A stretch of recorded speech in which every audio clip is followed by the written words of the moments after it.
I first wanted to bring to your attention a new Disc Doctor product that I recently discovered. And this has to do with replacing the traditionally velvet lips that adhere to each side of the little slit that is in the wand.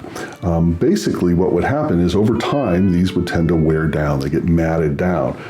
What I've done in the past is simply replace them with a new wand that already has the VPI, in my case, velvet lips adhered to them. However, I recently discovered that Disc Doctor makes replacement lips. So we're going to give those a try today. Basically, what you want to do is simply remove, just wiggle out the wand itself.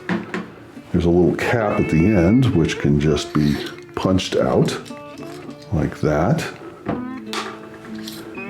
And then all you do is rip those off, rip the old ones off, and then I like to take a formula like Gooby Gone or some sort of citrus-based adhesive remover and go ahead and let it soak on there for a while. You can use a little knife or perhaps a razor blade to scrape off the excess, but eventually, we've already done this here, you'll get it down to what looks like pretty much like a nice clean new wand. The idea is to get a nice clean dry surface so it adheres nicely. I also like to utilize these large oversized cotton swabs to get inside and sort of give it a full clean inside the wand.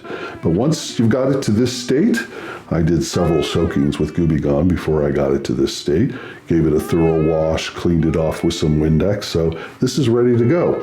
Let's go ahead and apply the new Disc Doctor adhesive lips. 2 sets, 4 in total, come to a pack. I think they go for about $17, something like that. Yes, that's a ridiculous markup, but feel free to try to make them on your own.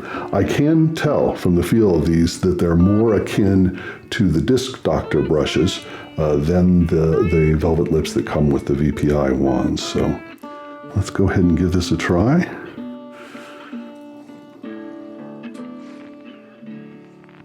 And obviously you just want to set them evenly on each side of the little slit within the, I believe these are plastic, yes. Get it nice and straight. There's one. And the second.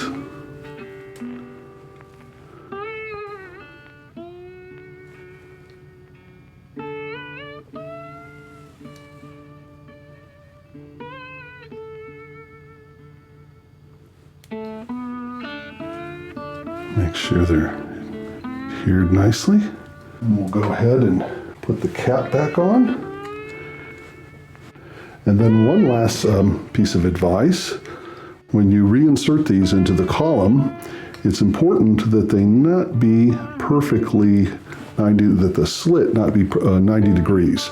It has to be offset. Doesn't matter which way, particularly if you have a bidirectional cleaning machine as we do. You want to tilt it just a bit, one way or the other. And there you go. And that's it.